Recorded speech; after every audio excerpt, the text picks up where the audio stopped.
Bonjour Prisca Thévenot. Bonjour Bossoussan. Vous êtes toujours porte-parole du gouvernement au moment où on se parle. Je suis toujours porte-parole du gouvernement. L'Assemblée est dissoute, mais le gouvernement est toujours en place. Nous sommes là effectivement pour continuer à faire en sorte que le pays puisse continuer à avancer, mais l'enjeu qui est aujourd'hui le nôtre, je pense que c'est pas de parler de ma condition à moi-même, mais bien je voulais juste savoir si les affaires courantes étaient bien toujours suivies. Quand avez-vous appris la dissolution hier soir ? Hier soir, vous venez de le dire dans votre question. En même temps que les Français. Nous avons appris la dissolution hier soir, mais surtout ce que nous avons appris hier soir, et vous l'avez vécu aussi, j'ai pu suivre les différentes informations des uns et des autres sur les différents plateaux, c'est que nous avons le Rassemblement national à un niveau historiquement haut.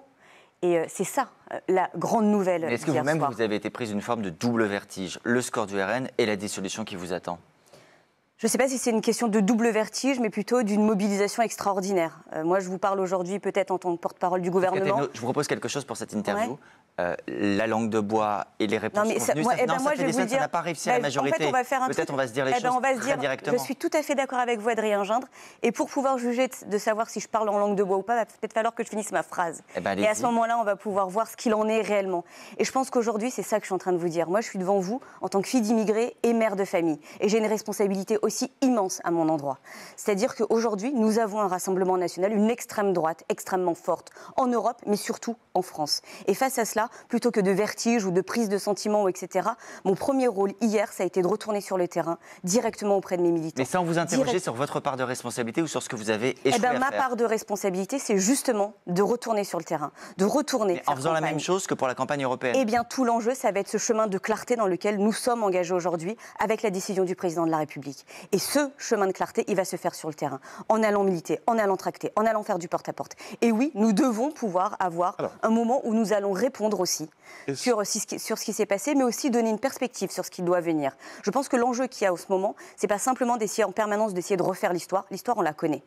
Maintenant, c'est qu'est-ce qu'on fait sur les jours qui viennent, les semaines qui arrivent. Et qu'est-ce qu'on change, peut-être ? Exactement. Ou est-ce que vous allez reproduire à l'identique ? Et qu'est-ce qu'on change aussi ? Vous avez tout à fait raison. Il faut un projet, il faut des idées, des mesures. Est-ce que vous êtes en train de travailler à tout cela ? Il faut une dynamique nouvelle, vous avez raison. Il faut une dynamique nouvelle, un mouvement nouveau. Et sur ça, effectivement, nous sommes en train de travailler sur des axes que nous allons proposer ensemble aux Françaises et aux Français dans les jours qui viennent. Mais ça veut dire... Pardon-moi, Adrien, avec qui ? Parce que hier, c'est cette formule de Stéphane Séjourné, donc secrétaire général de Renaissance, pardon de vous dire ça comme ça, vous n'y êtes pour rien, mais on n'a rien compris. La majorité ne présentera pas de candidat contre des députés sortants issus du champ républicain. Vous pouvez nous expliquer en 2 mots, parce que je vous assure, c'est pas clair. Je ne sais pas, est-ce que vous considérez que la LFI, c'est le champ républicain ? Dites-nous. Un groupe politique qui considère qu'il a besoin de tergiverser. C'est un groupe qui est à l'Assemblée nationale. Donc, vous posez une question, allez-y, je vous en prie. Réponds. Est-ce que vous trouvez que la LFI est un groupe politique qui a pris des semaines, des mois et qu'on ne sait toujours pas ? Alors, pas LFI. C'est une forme de réponse, mais qui d'autre ? C'est pas une forme de réponse. Et pas le RN, ça c'est facile. Et ensuite, le sujet, et vous l'avez très justement dit, c'est que nous avons 577 circonscriptions, 577 possibilités de faire un groupe fort à l'Assemblée nationale pour avoir une capacité à gouverner, à faire les lois, à être représenté sur différents sujets. Très concrètement, comme vous le demandez, Bruce Toussaint, est-ce que ça veut dire ce matin que la majorité présidentielle est prête à ne pas mettre de candidat face aux députés sortants socialistes, face aux députés sortants républicains, face aux députés sortants écologistes, pour ne prendre que quelques exemples ? Prenons la question à l'envers. On est prêt effectivement à faire un front commun avec toutes celles et ceux qui se retrouvent dans cette volonté d'un projet de clarté. Mais front commun, ça veut dire qu'ils doivent soutenir le projet d'Emmanuel Macron. Vous les appelez à vous soutenir. Non mais attendez, on ne va pas commencer à dire qu'on va accepter... Non mais attendez, franchement, à un moment c'est du bon sens. On ne va pas commencer à dire qu'on va soutenir des candidats dans des circonscriptions de France qui ne portent pas le même projet que nous. Enfin, je veux dire, un moment, il faut aussi avoir du bon sens. Mais donc on en revient à ce qu'on disait sur le changement, c'est-à-dire pour bien comprendre, vous nous dites, nous allons défendre notre projet, nous restons cohérents avec nous-mêmes, donc à eux de nous rejoindre sur nos positions, ce n'est pas à vous de bouger en leur direction pour trouver une forme de compromis, d'accord ? Je viens de répondre à la question juste avant sur ça.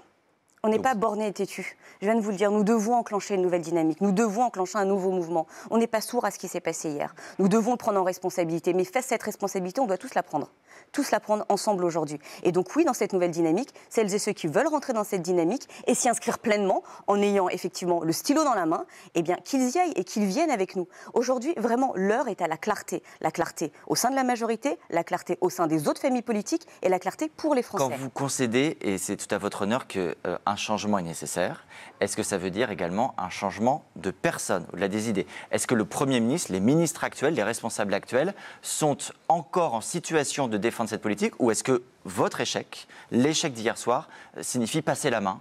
Il y a les élections. Alors encore, je pense qu'il faut vraiment prendre le temps de respecter le temps politique qui est en ce moment, qui est en général pas le même que le temps médiatique.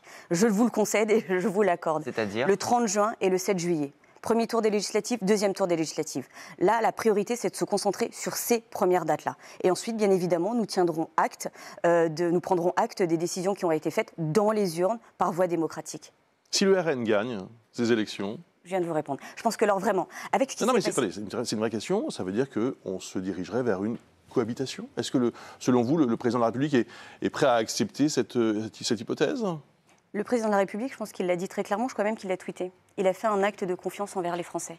Et donc, quand on fait un acte de confiance envers le Français, on le fait pleinement. Et donc, c'est eux qui se prononceront très rapidement, le 30 juin et le 7 juillet. Je le rappelle, c'est important, je ne fais pas... Vous serez vous-même candidate? Je suis candidate. Dans votre circonscription des Hauts-de-Seine? Des Hauts-de-Seine, dans le 92. Bien. Merci Prisca Thévenot. Merci d'être venue ce matin pour participer à cette édition spéciale de Bonjour la matinale TF1.